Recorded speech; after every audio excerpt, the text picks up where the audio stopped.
our goal for this series is to try to bring together all the folks here who are interested in phage therapy, as well as to bring together folks who are interested in phage biology to see if we can, in essence, try to enhance both fields. So I would like University, and that is Dr. Rob Edwards. Dr. Edwards received his Bachelor of Science and the Environment degree from De Montfort University in Leicester, England. He also received his PhD in microbial genetics from the University of Sussex. Afterwards, he did 2 separate postdoctoral fellowships, both of which working on the genetics of enteric pathogens, enterotoxigenic E. coli, and Salmonella, and started his academic career on the faculty at the University of Tennessee Health Science Center in Memphis, Tennessee. He eventually made his way out to San Diego, and he joined the faculty at San Diego State University, where he is now a full professor of both biology and computer science. And more recently, he's began serving as the director of the Bioinformatics and Medical Informatics graduate program there as well. Rob's work is very interesting in that it's right at that sort of interface of basic biology and bioinformatics, which is part of how I got my start as well. He's known for several things, one of which is just creating informatics tools specifically for virus discovery. He's recently been doing work looking at the genetic information that viruses are carrying from really across the globe. And he's got a great interest in just understanding how bacteriophages are interacting with their hosts. He still is very active as a software programmer and developer. He's created several open source software packages that really sort of help us understand what we can glean, particularly about viruses, from abundant next generation sequencing data. So his research career to this point has really been very successful. He's got a number of articles in really high impact journals, including 1 Science paper, 4 Nature papers that he's contributed to. And something that I did not know about him is that he is the #1 most cited researcher at San Diego State University. And you know, that's really a big deal because he's got over 36,000 citations. And I think most of us in this field, you know, only wish that one day we could have, you know, 36,000 citations of our work. So that's really just a very big accomplishment, and it shows the sort of level of interest that people have in his work. He's got a number of recent discoveries in his laboratory. One of the most important, or at least that I think is the most important, is his discovery of phage, which will probably be discussed today. And that's really a discovery that's sort of, I think, at some of the forefront of scientific discoveries. And it's really highlighted how we can use informatic tools to garner what sometimes are really sort of simple answers from very, very complex data. So that's been a big boon for science. For those of us who are interested, particularly in phages, you know, some of the tools that he's developed, I think we can see the potential to sort of help us with further phage discovery that might help us with things like host range and some of the things that a lot of us who are working basically on phages will be able to determine in the future. So his seminar today is entitled Sequencing Analysis and Discovery of Phages, Applications for Phage Therapy. So please join me in welcoming Dr. Rob Edwards. Thanks, David.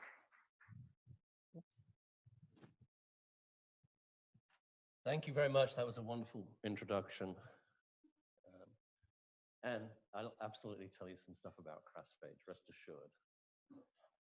I'm going to try and tell you not too much of the computational side of things, but you know, sometimes I get a little carried away, and so if I start running off and saying things that you guys don't understand or follow, just please stop me and ask me a question. I'm happy if you ask me a question anytime. But as David mentioned, in my lab, we build a lot of software tools for analyzing all kinds of data, but particularly DNA sequence data. And over the years, we've spent a lot of time developing informatics tools to analyze phage genomes and try and understand what they mean. And so we kind of work with three really broad groups, and I'll tell you stories about two of them today. One is starting with metagenomes and viromes, and kind of just taking environmental samples, and I'll tell you about how we analyze those data sets and what that means. And we have some tools, cross-assembly, that I'll tell you about, and Hecatomb, which is a new one we're working on right now. We've been looking at prophages, and so this is where phages go and hide out inside a bacteria. And we've been developing tools for a long time to try and identify prophages and try and understand what their contribution is to the bacterial life cycle. And I'll also tell you some work that we've been doing with sequencing and assembly of isolate phages and some of the lessons that we're learning from culturing phages from the environment and things that we're thinking about. In my group, we developed tools to identify novel genes in phages. That's actually something that's still an unknown question, is how many genes are there, even in something as well studied as lambda, which has been isolated since the 1950s. We don't know how many genes there are in lambda. So still a big question there. And then things like annotation as well. And then we have all of the downstream steps that we look at where we're trying to identify how bacteria, which kind of hosts they infect, which environments they live in, what kind of lifestyle, whether they're lytic or lysogenic, really important questions for things like phage therapy, and the taxonomy and those kinds of things. And so over the years, we've really kind of built this big oeuvre of bioinformatics tools associated with phages. And so I thought I'd tell you a few little vignettes associated, starting with some metagenomes and moving towards some isolate phages and how we can tie it all together. When I talk about metagenomics, sometimes, often when people talk about metagenomics, they talk about two different things. There's either shotgun sequencing, where you're taking all of the DNA in an environment and just sequencing it essentially at random, or there's barcoding projects where you take 16S type sequences or NIFH or other marker genes, ITS if you're looking at fungi, and you sequence just those short regions. We particularly focus on shotgun sequencing for metagenomics, quite simply because there's no 16S gene in viruses. There's no single marker gene that you can use to track all viruses. In fact, there's no single marker gene you can use to even track groups of viruses. And so if you want to understand environmental impacts of viruses, what they're doing and how they're doing it, you have to do shotgun sequencing type approaches. Typically, our approach would look something like this. We get a sample, some sewage sample, a fecal sample. We concentrate out the viruses or the bacteria, usually by size separation, but there's other ways you can do it. And then we do the DNA sequencing. And nowadays, we can basically do all of this, as I'll show you later on. We can do all of this in just essentially a day, from sample to sequence. This is Baz. Baz was a visiting postdoc working in my lab for a year, and Baz is now an assistant professor at the University of Utrecht outside of Amsterdam in Holland.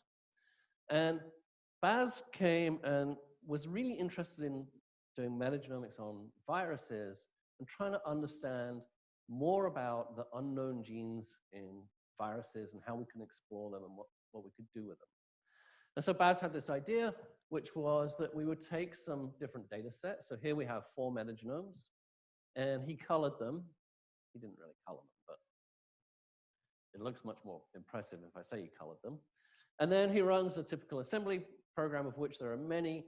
And then what we end up with is fragments, contigs, where we have reads from one metagenome, reads maybe from 2 different metagenomes, or reads from all of the metagenomes. When we did that, we called that cross-assembly because we're taking data sets and mixing them together and calling them. And that's why we call it cross-assembly. So Baz built this tool, very carefully showed.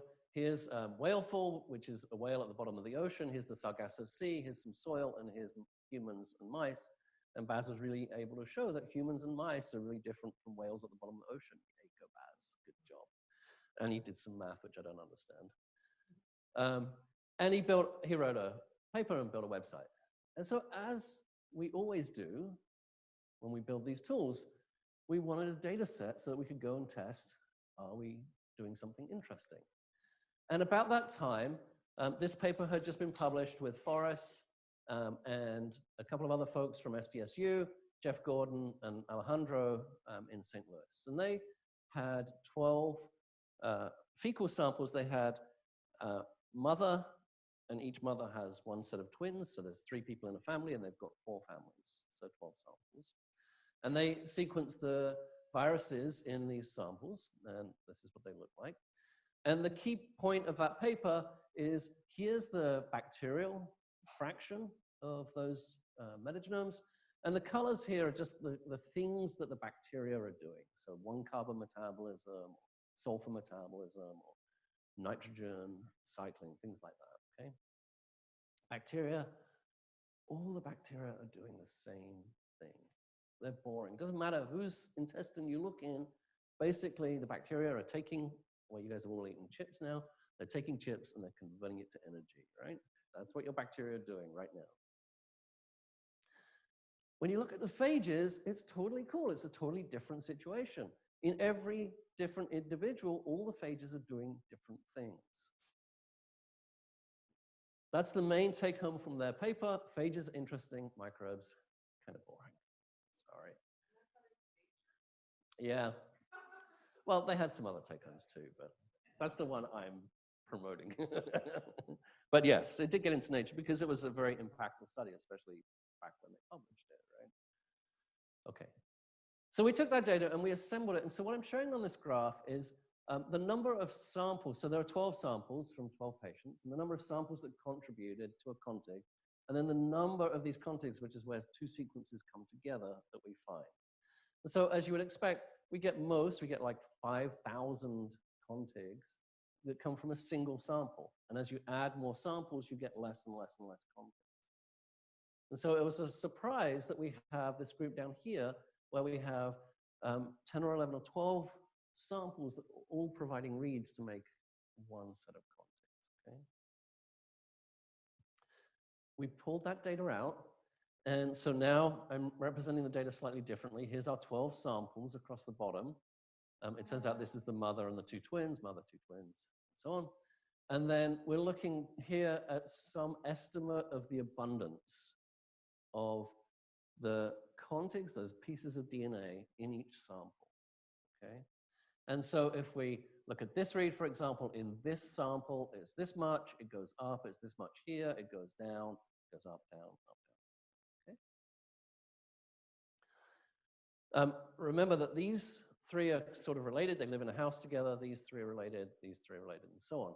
And so it was a real surprise to us that we saw this group of contigs, this group of DNA sequences, where they have this relative abundance here. It goes up here. It goes up. It goes down. It goes back up again. And so there's a group of sequences that are all moving at the same rate. So why would that be? What's the explanation? What's the most trivial explanation for a group of sequences whose abundance is all changing together? You guys have any ideas? We'll get there. Hold that thought. You're jumping the gun here, Tom. Come on, you've seen this talk before. Yeah. So the simplest explanation is that it's the same organism, right? That all of the DNA is in the same organism. And that this is the concentration of the organism in this intestine, this is the concentration in this intestine, and so on, okay? And it turns out that that's exactly what it is. We could pull out those sequences, assemble them, run them through all those bioinformatics tools that I showed you, and it becomes a phage, okay? It looks like a phage, it's phage-sized, it has lots of phage genes, and it's a phage. And I remind you that, let me just tell you one more thing about it. So when we look back at all of our data sets, it turns out that when we find this phage, so the lighter the color, the more frequently we find the phage, the darker we don't find it. So here we've got some host-associated samples. We've got about 350 human gut samples, and it's in about 175 of them. We find it a little bit in the human oral samples, a little bit in the skin.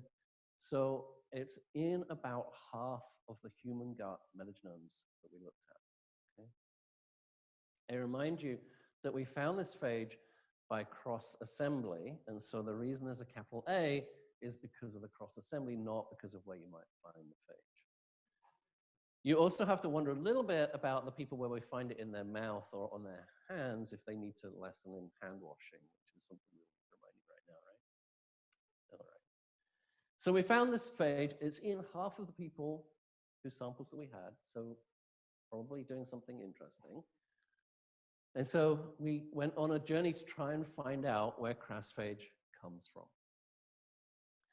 The NCBI, the National Center of Biotechnology Information, has a database of all of the DNA sequences that have ever been produced and are publicly available, and is currently 10 petabases of data. This graph only goes back till 2008, 2006 or so on. The sequences were being made way back then. I made my first DNA sequence a long time before that. It's not even a blip on this graph anymore. There's so much sequence data there. And so in my group, we spent a long time trying to understand this. We built a lot of bioinformatics tools that I'm not going to explain how they work to you, but if you guys want to know, I'm happy to sit down and walk you through it. But we identified about 250,000 of those random metagenomes that I mentioned, not the 16S amplicon data sets explicitly, where people have gone to different environments and they've sequenced something and they've put it in the sequence read archive. We built together with Exceed and Jetstream, which is the National Science Foundation funded supercomputing platforms for researchers. We built a site where you can go and search through this data set for anything you're interested in. If you find a new virus and you want to know where it is, this is a great place to start looking for it. And so we took a bunch of phages and we searched for them in all of the sequence read archive data sets to figure out who was there and how abundant they were. So the first surprise was that, so here's a few different viruses.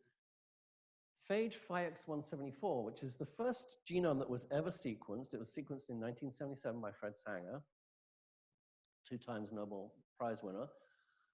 First ever complete genome sequence is the most abundant phage in all of the sequences that have ever been produced. So this phage must be everywhere, right? And in fact, if you read a couple of papers like the New York Times, the New York Subway metagenome paper, they find Phi-X174 everywhere they look. You guys believe that? You guys know what else Phi-X174 might be used for? No? When you do DNA sequencing, you spike Phi-X174 into the sequencing reactions because if you're sequencing especially things like 16S, you can't actually do that without adding some extra DNA. So pretty much every DNA sequencer in the country and all the pipettes that the people use that do sequencing and all of the reagents they use are contaminated with Phi-X174. Phage lambda, also super abundant. A large part of this actually is just 2 pieces of lambda, which become cloning vectors as well. And so we think that that's driving a large part of that. There's a group of lambdoid phages that this also represents that are common intestinal in affecting enterobacteria. So E. coli, those things. Crasphage, very abundant. And then these are a couple of salmonella phages that we're interested in. T4 and T7 are prototypical phages that people study for biology, and these are a couple of phages that I was analyzing for. This one for Katrina Whiteson that you guys all know, and this one for somebody else. So we can go and identify where we find phages in different environments. We can take crasphage, and we can plot a graph a little bit like the black and green figure that I showed you earlier. here we have the genome across here. We have our different metagenomes. This is about 10,000 metagenomes up here. And then the intensity, the color, shows how frequently we find it. And so we find it in about 10,000 different metagenomes. Those metagenomes are, not surprisingly, from human-associated metagenomes or microbiomes where people have done antibiotic studies, and so on.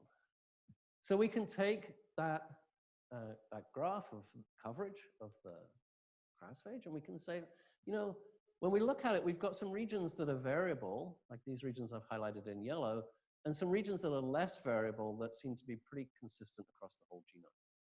And with that information in hand, we can go and design some primers specifically for crassphage.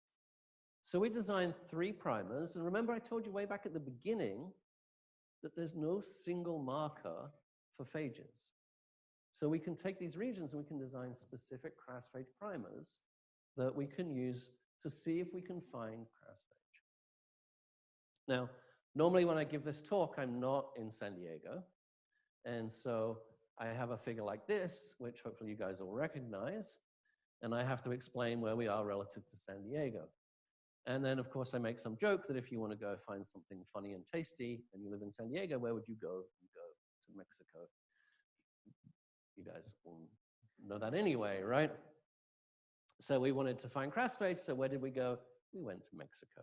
And as you guys hopefully know, down here on the border, we have a sewage plant. There it is. This is TJ. There's a sewage plant that takes all the sewage out of Mexico, treats it on the US side. The solids go back to Mexico. I don't know what they do with them. And the liquid goes out the TJ River, and it's just to protect people in Imperial Beach in Colorado. So we went down to the TJ Sewage Works, and we got some raw sewage. So this is the raw stuff that's basically flowing out of TJ into their pipes before they've done any processing on it. We got, well, the manager tried to give us 60 gallons. We needed about 5 mils. You can get as much as you want. And with 2 microliters of raw sewage, we can identify crassphage by PCR. Okay? So it's really abundant in sewage. And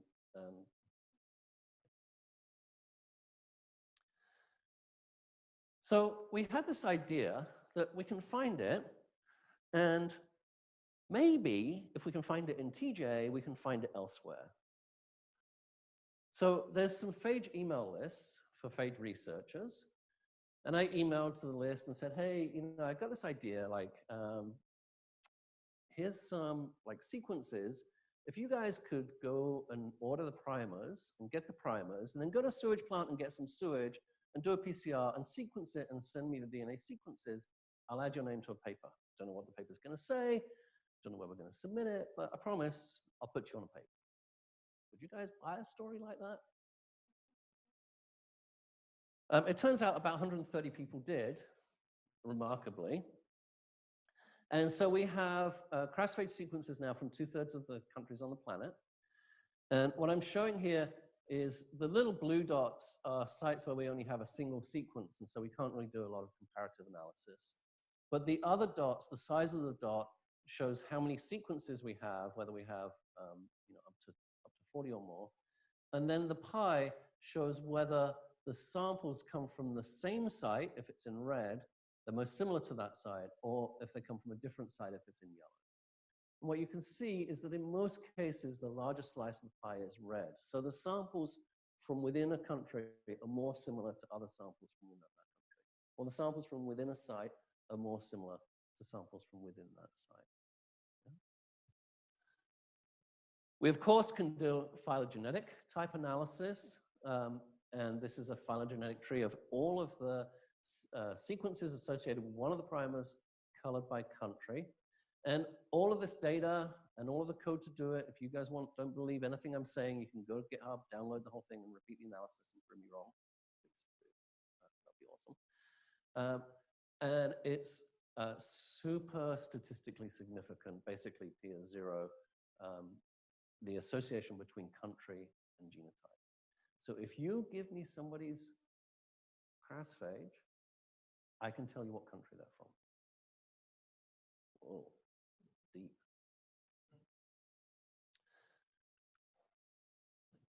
In two cases, we went a little bit further. So this is Poland, and Przemek, who is in Poland, is very enthusiastic, as you are about to see, and he went to these 4 different cities in Poland, none of which except Warsaw I can pronounce, and I probably even screwed that up. And he got crassphage from all of the 4 cities, and we did the analysis and built a tree, and that's shown here. And you can see that generally, the samples, even samples from different days from the same city, hang together on the phylogenetic tree. So there's a city-level signature. So we have a country-level signature, and we go down, and there's a city-level signature, where if I have a marker, I can tell you probably where it's from. And in Poland, these cities, these distances are in kilometers. So the distances between each 2 cities, the closest 2 cities are 40 kilometers apart, but the furthest 2 cities are 300 or so kilometers apart. Sorry, you'll have to do the math to convert it to miles. So in Poland, we have a country signature, we have a city signature. So we thought we would do the same thing in San Diego County, but my students in San Diego are not quite so enthusiastic, especially about driving around. And so they just kind of went to Encinitas. I think they just went to spend the day surfing, and sampled 4 different sewage sites up here in North County. And here we see a really different signature. So in our tree that's shown here, what we see is a group of phages that were all collected in January, regardless of where we collected them from. A group of phages that all collected in March, regardless of where we get them from. And a group of phages that all collected these are September and November, regardless of where we get them from. And as you guys all know, these sewage plants are less than 20 kilometers apart, so they're much closer to each other. So what we think is happening is that there's a crassphage that's basically sweeping through the community and becoming the dominant crassphage. And then it changes. And then it changes again. Because regardless of where we go, we can get it. So somewhere between the 200-kilometer level in Poland and the 20-kilometer level in San Diego, we're losing that granularity. Going.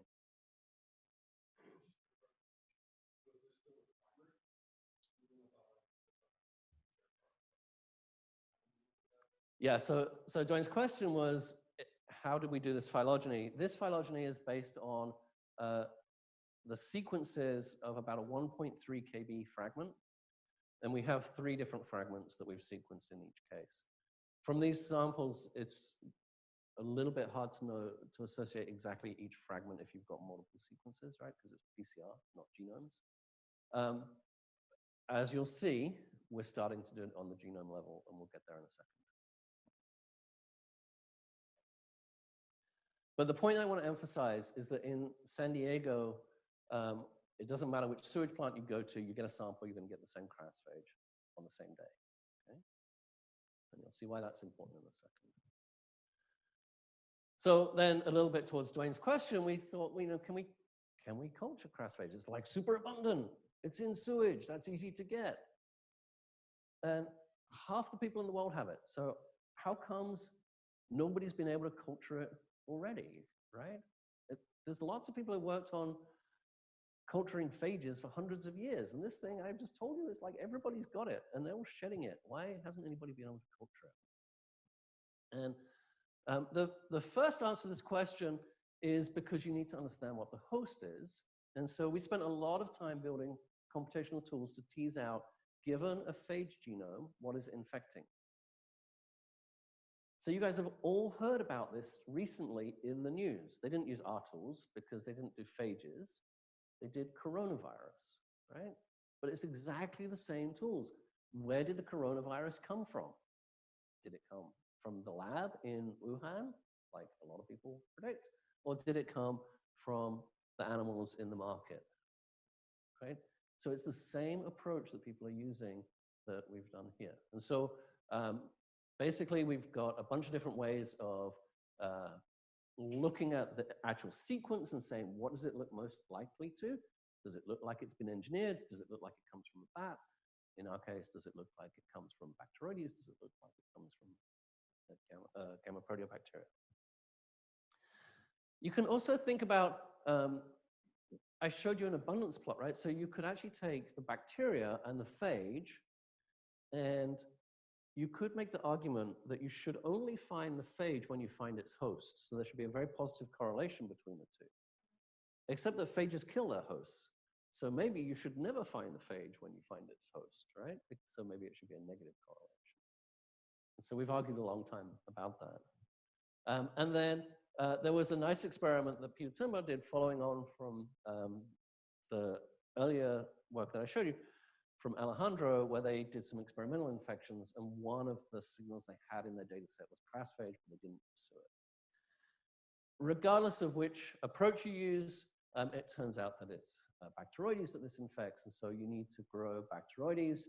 And to grow Bacteroides, and one of the reasons that we probably have not been successful at identifying crassphage, is that you really, to do it successfully and get infection, it's better if you do it in an anaerobic chamber. And for a long time, that wasn't done for some of this stuff. So we've grown Bacteroides in the chamber, and we got some phages, and that's really cool. Except while we were kind of messing around getting all of this going and getting the chamber and all of that, this other group came along, Colin Hill's group, at the University of College Cork in Ireland, and isolated crassphage, sequenced it, and showed, here's the genome that we published, and here's the here's the genome that they published, and showed that basically they're highly related genomes. And so that was the first isolation of crassphage that occurred. It was a really nice piece of work, and they have they've purified the proteins, they can identify all the proteins, they've got EM so they can see what the phage looks like, and it matches a lot of the things that we predicted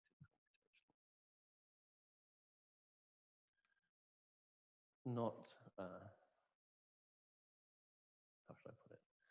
Meanwhile, back in the lab, regardless of the fact that we just got scooped, we had these phages.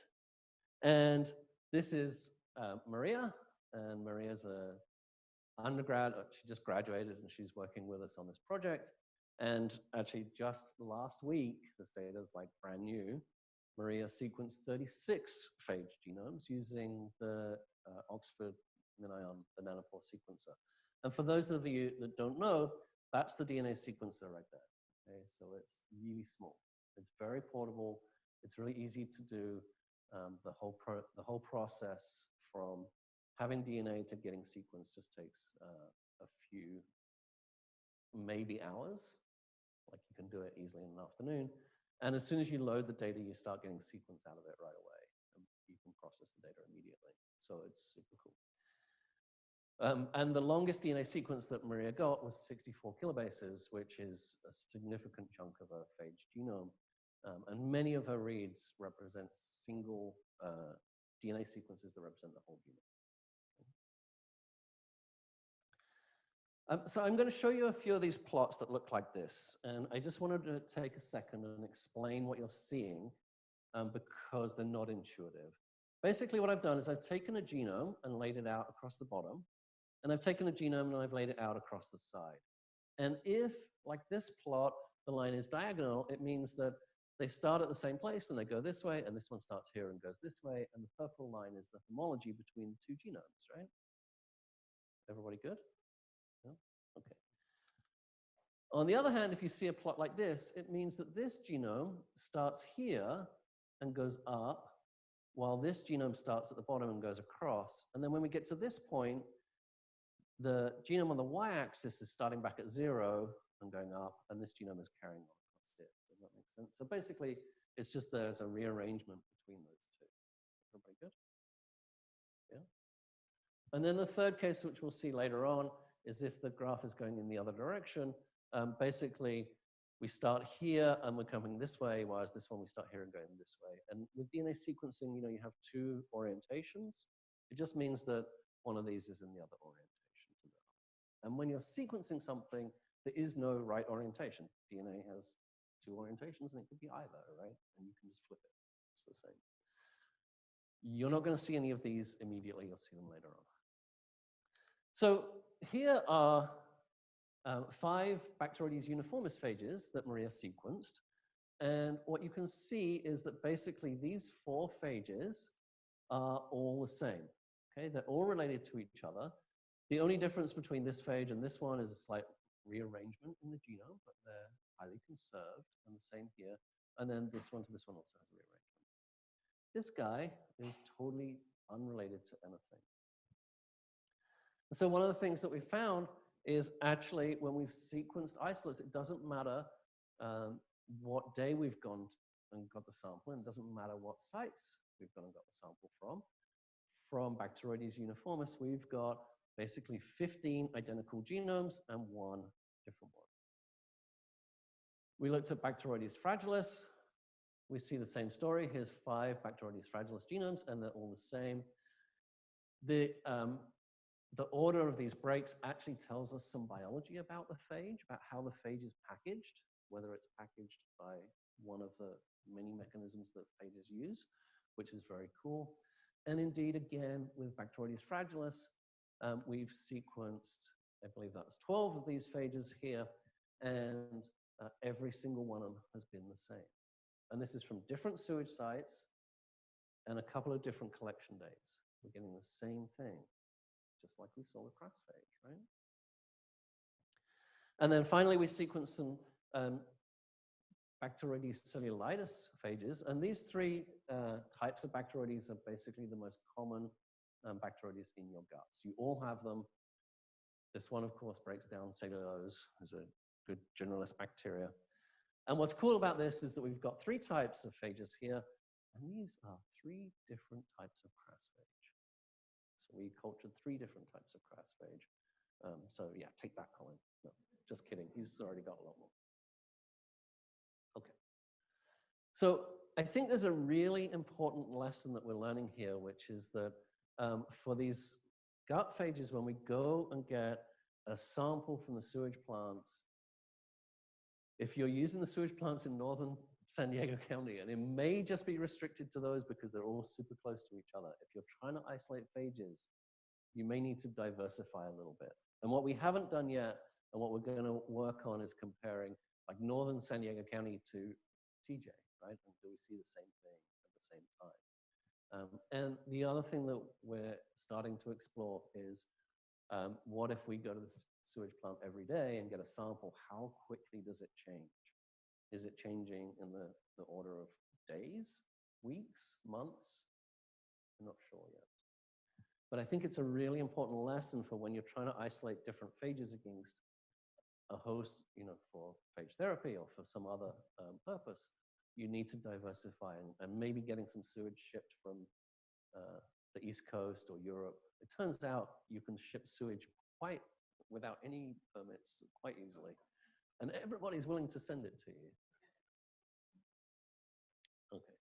And then the other lesson, I think, is that, you know, we can go with the nanopore sequencer, we literally can go from phage to annotated genome in like a day or 2, right? So there should be no argument about whether you sequence something. It should just be de rigueur to sequence it, run it through these pipelines, and get an analysis back that tells you everything about it. All right. So this rapid turnover led us to wonder, what's going on in our guts? Right? How are things changing in our guts? And so this is, oops, wait, keep jumping sometimes. This is Holly.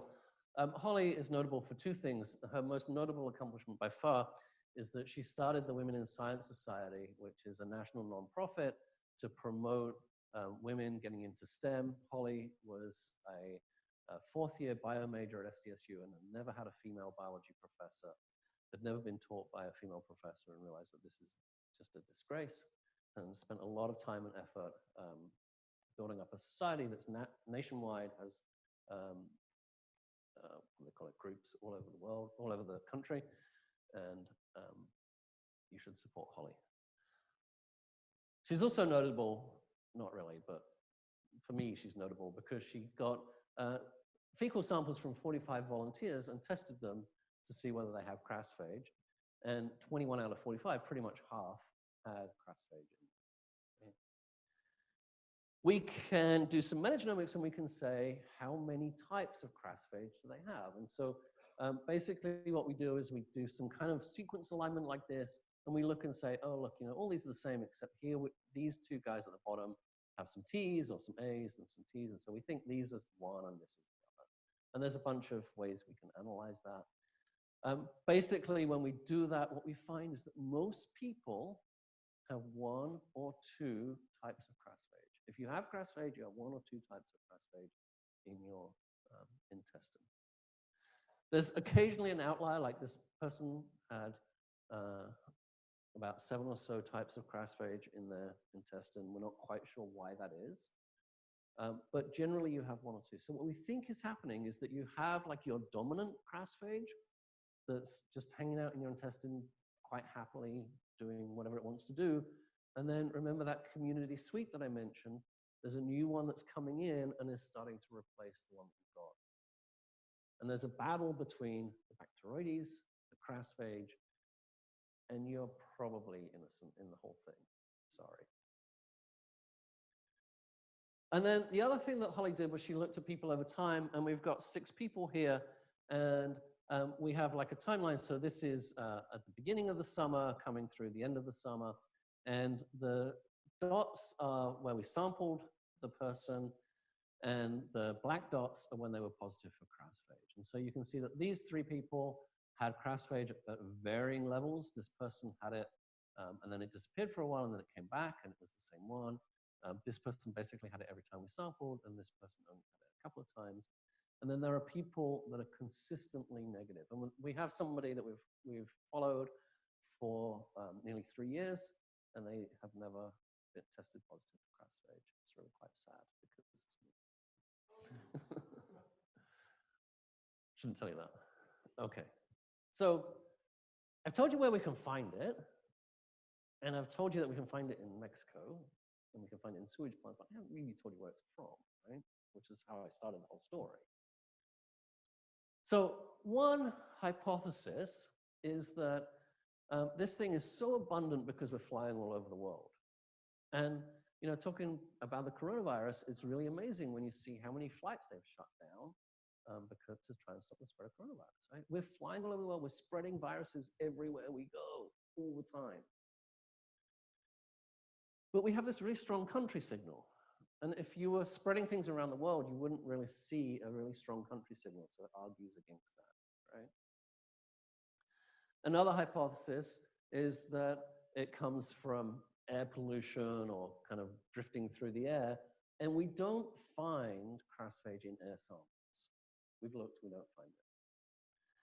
I'm going there. Another problem, another possibility is that you find it from your pets. We don't find crassphage homologs in human-associated animals, cows, sheep, dogs, cats. You name it, we don't find it, okay? That's not where we're getting it from. And so what's the last possibility? What's the one food that everybody in the world eats? Is McDonald's, right? So the theory is that it's actually artificial, it's created by McDonald's, they put it in their hamburgers, and it's a way that they know how old the hamburgers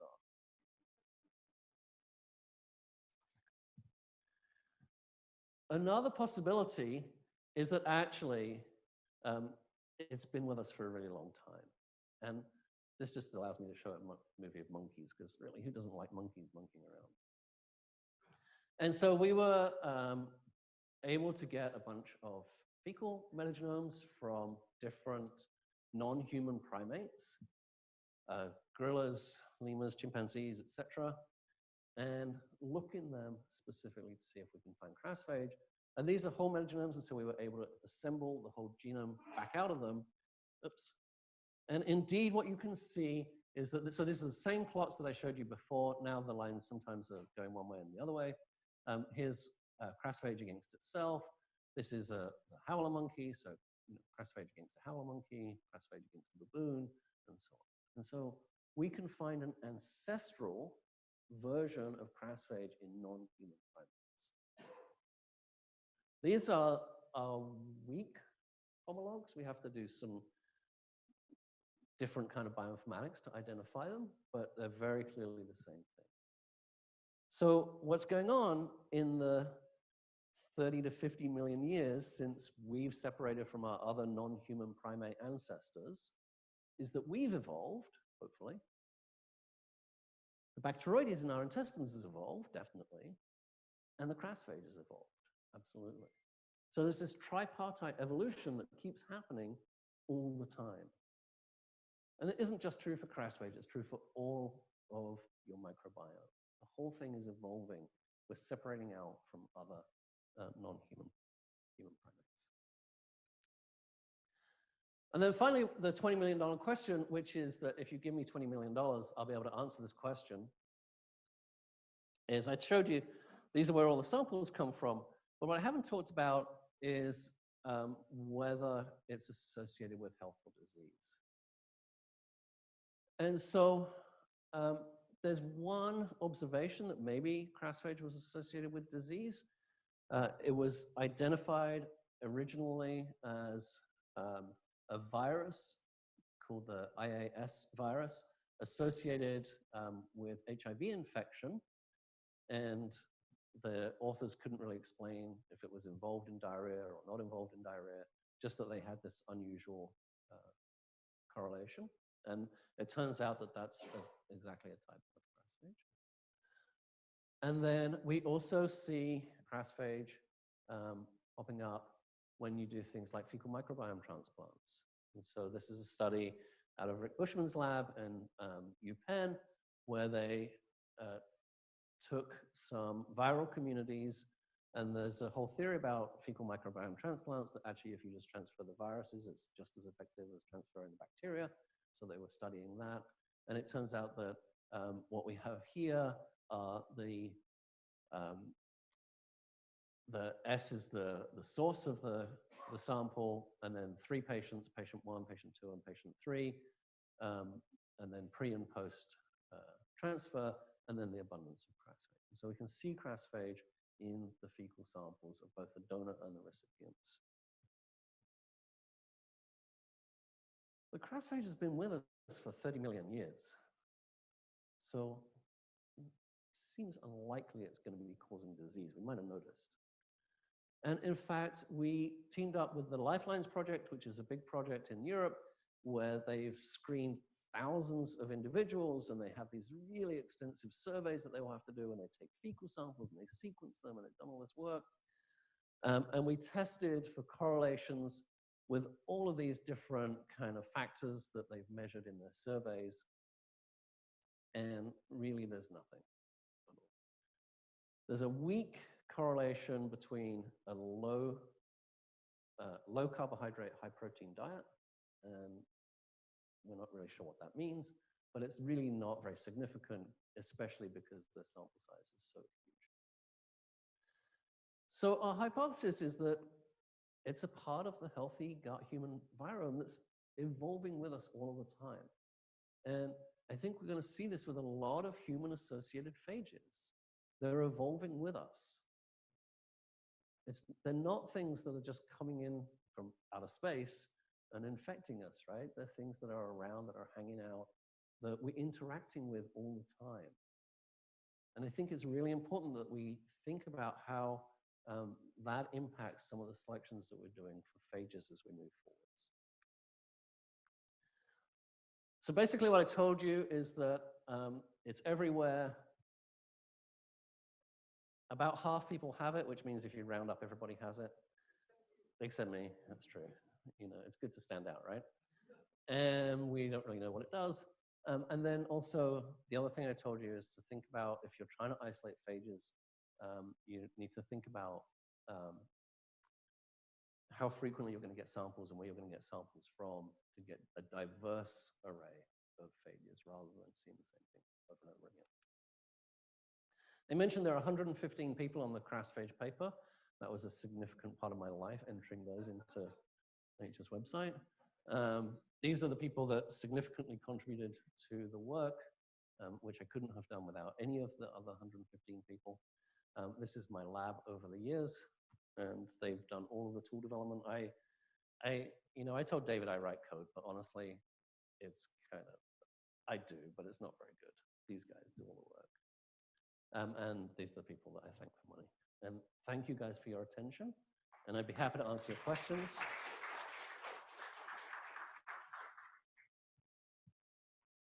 But you have to use the microphone. So fascinating. I mean, I've read a lot about crossphage, but I still learned something today.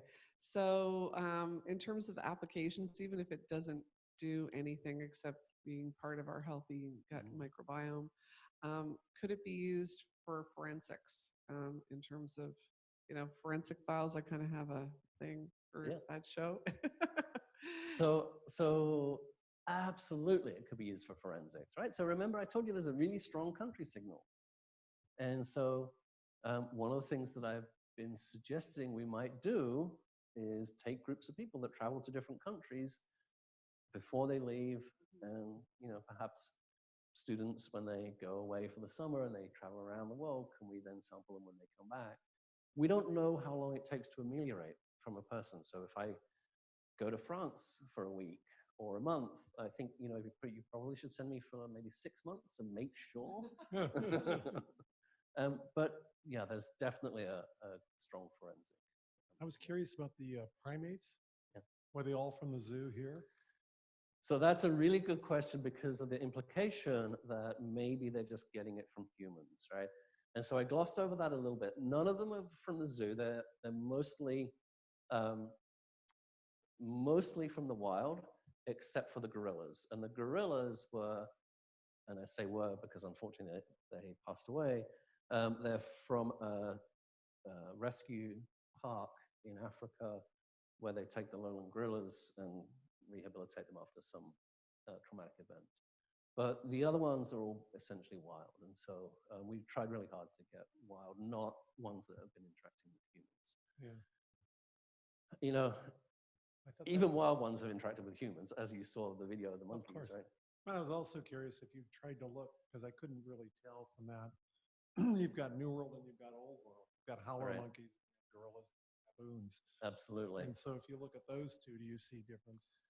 We haven't been able to tease that apart in the right way that makes sense. And part of that is that our numbers are pretty small to try and get those relationships between things. So the other thought, just to stop. I was curious, because your sampling in North County was on different dates, if you thought about trying to sample the same day in the different sites in different seasons, because it's seasonality. I mean, if it's cold, you would have thought you got a different kind of bacteria than you will if it's hot.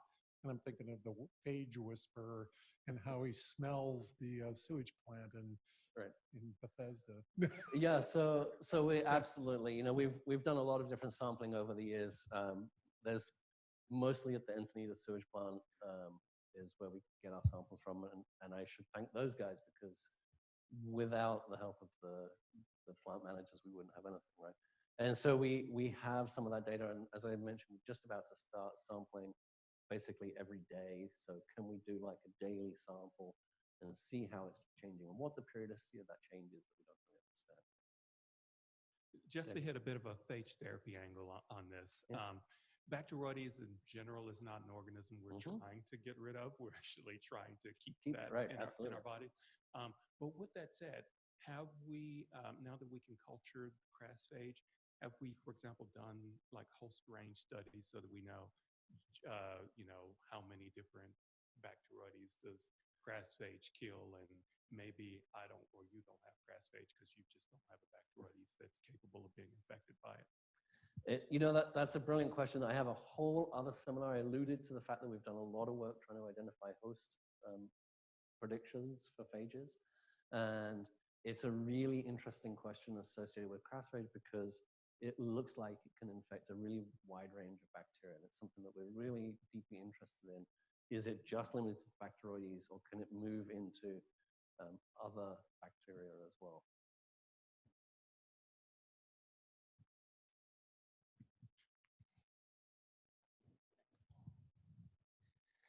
Just a quick question. I was interested for the patients in your longitudinal study that seem to have crasphage appear and disappear over time. Is that, when it's disappearing, do you think that's because it's below your limit of detection, it's still there, or do you think they're being re-inoculated with a different phage that's to it, or similar crasphage? No, so we know that it's the same crasphage that comes back. And so what we think is happening is it's really that traditional ecological theory of phage and bacteria, where the bacteria grows up, and then the phage goes and starts killing the bacteria, but then something happens, and so, you know, the bacteria becomes resistant, and then the phage goes down, and the bacteria goes back up. And it's that what they call kill the winner oscillation. So that's exactly what we think is happening. It's nice seeing those like classic phage experiments actually happen. Yeah, exactly, people. in people's guts. Yeah. Hi, I had a question about if you had sequenced the gut microbiome of like the babies, or if there's the same 50-50 ratio you find with babies, and also if you find the country correlation with them, because I was curious about if it's based on diet maybe or what. So I personally have not sequenced babies, but people have sequenced babies, and they get crasphage usually within the first few weeks of life. And it still seems to be country associated, but that's probably not surprising because probably you're getting it from your mother or your father. And you get all the good things from your mother, so it's almost certainly your mother. So in answer to your question, yes, we think it's exactly that. Okay, and then also for the people who don't have crasphage, is there a difference in their microbiome? Yeah, so we've looked at that really hard to try and tease out exactly what the host is, and we can't get down, and we think it may be like a really strain-specific difference, right? So, you know, I mentioned Bacteroides cellulitis. Most of us have cellulitis in our guts, right? But we may not have the specific strain that's amenable to a crasphage growing. And so that strain level stuff is something that's still very hard in a metagenomics approach. Sure. I have a question about the variability at different sewage treatment plants, as opposed to the variability of all of the people that contribute their sewage to that plant. So like when you sample at the plant, it looks like there's very low variability, but do you have any intuition if like one phage just predominates in the long pipeline that leads to the plant or what? Yeah, so that's so our thought is that there's basically a phage that's sweeping through the community, and that's the one that's becoming the dominant phage. But I don't really understand enough, and I'm not sure I really want to know enough about sewage engineering to understand exactly what's happening. And I think your point is great, right? So we're getting a sample that comes out of the pipe, so it's not one that goes into a vat and, you know, stuff happens to. So it's whatever's coming down the pipe. So I don't know what that means in terms of,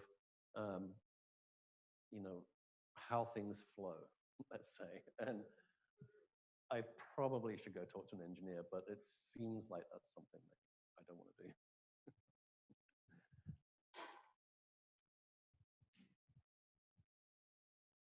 Two questions, one related to the baby question. Yeah.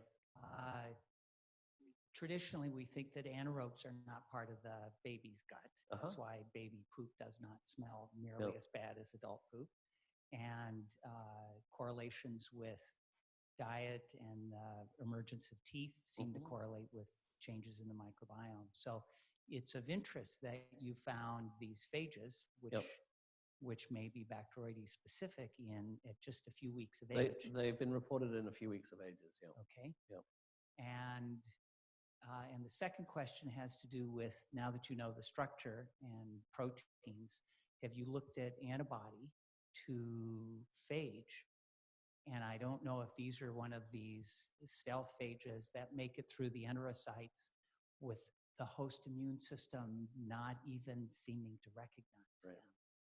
So in answer to the first question, I have not looked at the microbiome associated with those babies. I'm certainly happy to go and take a look and see what they've found, but it's been reported by a couple of different groups that they've been able to see them pretty early on.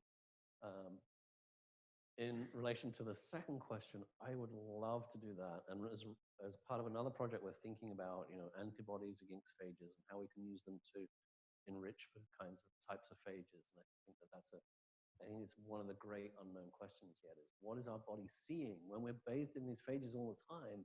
What are we seeing? Maybe the reason that some people don't have it is because they have a really strong IgG response or IgM response that's really knocking it down and taking it out.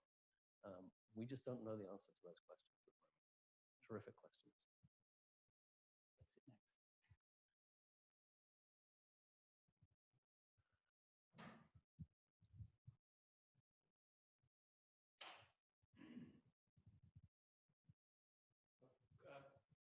Thank you so much for presenting today. It was great. Let's give our speaker a round of applause. Thank you.